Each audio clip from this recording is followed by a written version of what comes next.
പുന്നപ്ര വയലാർ സമരം 1946 കമ്മ്യൂണിസ്റ്റ് പാർട്ടിയെയും കേരളത്തെയും സംബന്ധിച്ച് നിർണായകമായ വർഷമായിരുന്നു. നിലയ്ക്കാത്ത പോരാട്ടങ്ങളും ഹൃദയരക്തം വീണ നിരവധി പടനിലങ്ങളും ആ വർഷത്തിൽ ഉണ്ടായി.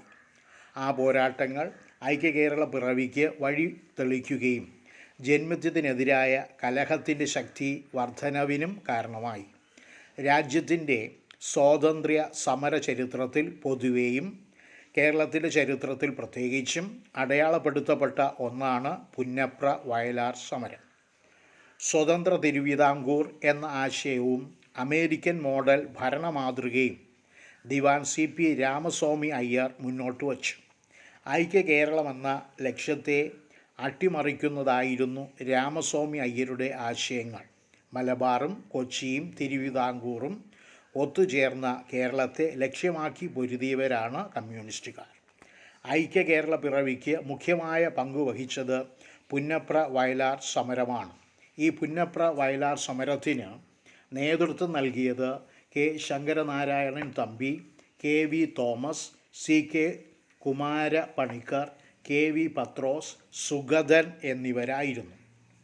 വലതുപക്ഷ പിന്തിരിപ്പൻ ആശയങ്ങൾ പ്രാവർത്തികമാക്കുവാനായി അധികാരത്തിലിരുന്ന കോൺഗ്രസ് ഭരണത്തിനെതിരായും സമത്വഭരിതമായ സാമൂഹ്യാവസ്ഥ സൃഷ്ടിക്കുവാൻ പൊരുതിയ കമ്മ്യൂണിസ്റ്റുകാരാണ് അമേരിക്കൻ മോഡലിനും സ്വതന്ത്ര തിരുവിതാംകൂർ വാദത്തിനുമെതിരായി ശബ്ദിച്ചതും പോരാടിയതും. പുന്നപ്രയിലും വയലാറിലും മേനാശ്ശേരിയിലും മാരാരിക്കുളത്തുമൊക്കെ ഉതിർന്നു പൊട്ടിയ വെടിയുണ്ടകളും മണ്ണിൽ മലർന്നടിഞ്ഞ ജീവിതങ്ങളും ഐക്യകേരളത്തിൻ്റെ പിറവിക്കായി നടന്ന ശക്തവും തീക്ഷ്ണവുമായ പോരാട്ടത്തിൻ്റെ ബാക്കിപത്രമായിരുന്നു. ജന്മിത്ത ഭീകരതയുടെ കറുത്തതും കഠിനവുമായ മുഖമാണ് ആലപ്പുഴയിലെ തൊഴിലാളികൾ അനുഭവിച്ചു വന്നിരുന്നത്.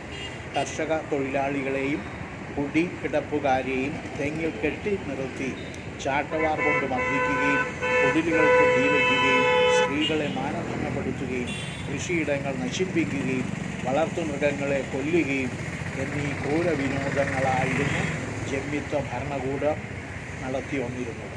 ഇതിനെതിരായ പ്രതിഷേധവും പ്രക്ഷോഭവും കമ്മ്യൂണിസ്റ്റ് പാർട്ടിയുടെയും കയർ തൊഴിലാളി യൂണിയൻ്റെയും നേതൃത്വത്തിൽ നടന്നു വരുമ്പോഴാണ് രാമസ്വാമി അയ്യർ സ്വതന്ത്ര തിരുവിതാംകൂറും അമേരിക്കൻ മോഡലും പ്രഖ്യാപിച്ചത്. അമേരിക്കൻ മോഡൽ അറബിക്കടലിൽ ദിവാൻ ഭരണം അവസാനിപ്പിക്കുക, പോലീസ് നരനായാട്ട് അവസാനിപ്പിക്കുക, രാഷ്ട്രീയ തടവുകാരെ വിട്ടയക്കുക തുടങ്ങിയ മുദ്രാവാക്യങ്ങൾ ഉയർത്തി തൊഴിലാളികൾ പണിമുടക്ക് തുടങ്ങി.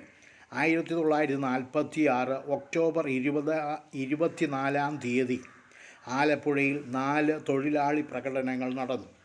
ആലപ്പുഴ തിരുവമ്പാടി വഴി വന്ന റാലിക്കു നേരെ പോലീസ് വെടിവയ്പ് നടത്തി. കരുണാകരനും പുത്തൻപറമ്പിൽ ദാമോദരനുമടക്കമുള്ളവർ ധീര രക്തസാക്ഷികളായി. മറ്റൊരു റാലി പുന്നപ്രയിലെത്തുമ്പോൾ അവിടെയും ദിവാൻ ഭരണം കൊലച്ചിരിയോടെ അഴിഞ്ഞാടി. Port workers union secretary TC Padmanabhan ഉൾപ്പെടെ ധീരന്മാരായ ഒട്ടേറെ സഹാക്കൾ വീരമൃത്യു വരിച്ചു. വെടിയേറ്റ് ഗുരുതരമായി പരിക്കേറ്റ് വീണ നിരവധി സഹാക്കളെ പോലീസും റൗഡികളും ചേർന്ന് ബയണറ്റ് കൊണ്ട് കുത്തിക്കൊലപ്പെടുത്തി.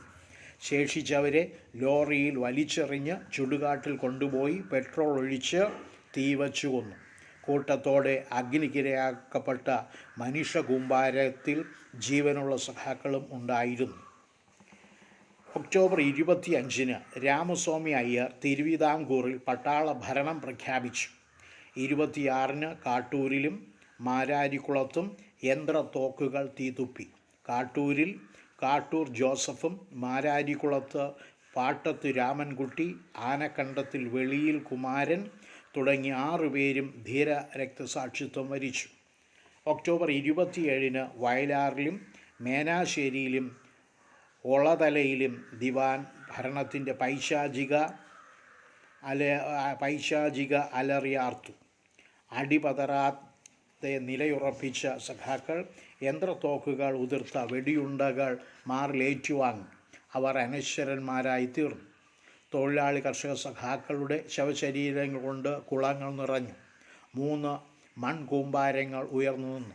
വയലാറിലെ തുള വീണ തെങ്ങുകൾ ഇന്നും ആ വീരഗാഥയുടെ പ്രതീകങ്ങളായി നിലകൊള്ളുന്നു. ദിവാൻ ഭരണത്തെ കെട്ടുകെട്ടിക്കാനും തിരുവിതാംകൂർ ഇന്ത്യയുടെ ഭാഗമായി തീരാനും പുന്നപ്ര വയലാറിലെ ഈ സമാനതകളില്ലാത്ത പോരാട്ടം കൊണ്ട് സാധ്യമായി. രക്തസാക്ഷിത്വങ്ങൾ വ്യർത്ഥമായില്ല എന്നർത്ഥം.